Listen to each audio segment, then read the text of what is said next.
بسم اللہ الرحمن الرحیم۔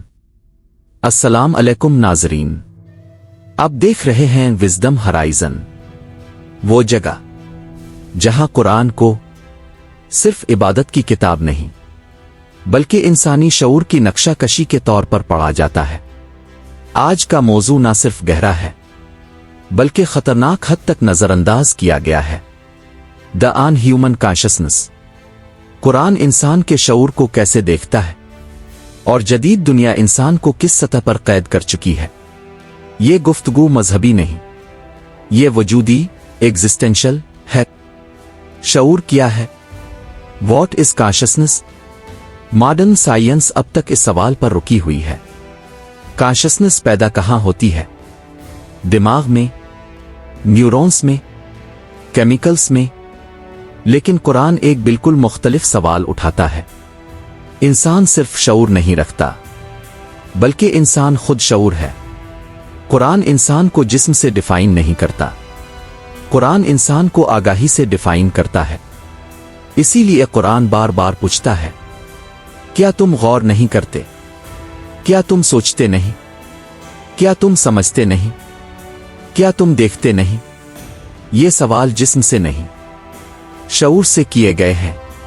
قرآن میں انسان کی سطحیں، قرآن انسان کو ایک سطح پر نہیں رکھتا، قرآن انسان کو لیئرز میں بیان کرتا ہے۔ جسم، نفس، سیلف/ایگو/ڈیزائر، قلب، ایموشنل کانشسنس، عقل، ریفلیکٹیو کانشسنس، روح، ٹرانسینڈنٹ کانشسنس۔ ماڈرن ورلڈ انسان کو پہلی دو سطحوں میں قید کر دیتی ہے۔ جسم کو خوش رکھو، نفس کو سیٹسفائی کرو۔ قرآن انسان کو اوپر اٹھاتا ہے۔ نفس، ابتدائی شعور۔ قرآن کہتا ہے، بے شک نفس برائی کا حکم دیتا ہے۔ نفس وہ سطح ہے جہاں انسان فوری رد عمل دیتا ہے، پلیجر اور پین سے فیصلہ کرتا ہے، ایگو میں جیتا ہے۔ یہ ری ایکٹیو کانشسنس ہے۔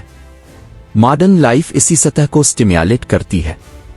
نوٹیفیکیشنز، آؤٹریج، کمپیرسن، فوری گریٹیفیکیشن۔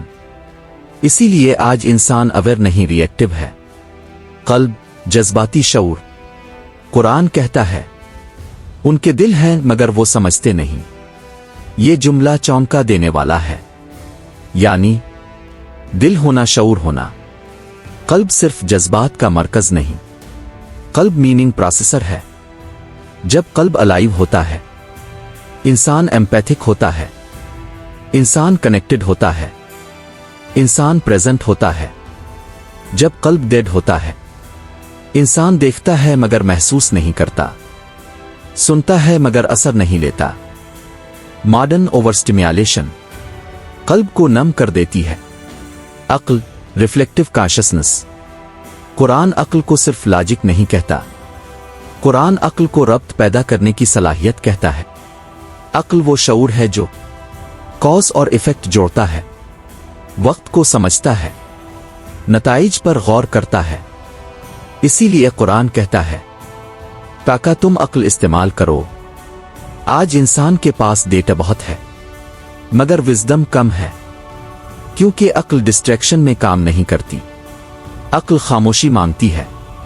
روح، اعلیٰ شعور، ہائر کانشسنس۔ اور پھر قرآن ایک ایسی سطح بیان کرتا ہے جہاں سائنس خاموش ہو جاتی ہے اور روح میرے رب کے حکم سے ہے۔ روح وہ شعور ہے جو زمان و مکان سے اوپر اٹھتا ہے، میننگ سے جڑتا ہے، پرپس کو محسوس کرتا ہے۔ روح وہ سطح ہے جہاں انسان سوال پوچھتا ہے، میں کون ہوں؟ میں کیوں ہوں؟ میں کہاں جا رہا ہوں؟ ماڈرن لائف ان سوالوں کو ڈینجرس کہتی ہے، قرآن ان سوالوں کو ضروری کہتا ہے۔ ذکر، شعور کو بیدار کرنے کا طریقہ۔ قرآن کہتا ہے، اللہ کے ذکر سے دل مطمئن ہوتے ہیں۔ ذکر صرف الفاظ نہیں، ذکر سٹیٹ آف اویئرنس ہے۔ ذکر انسان کو آٹو پائلٹ سے نکالتا ہے، پریزنٹ مومنٹ میں لاتا ہے، انر آبزرور کو ایکٹیویٹ کرتا ہے۔ ماڈرن سائیکالوجی اسے کہتی ہے مائنڈفلنس۔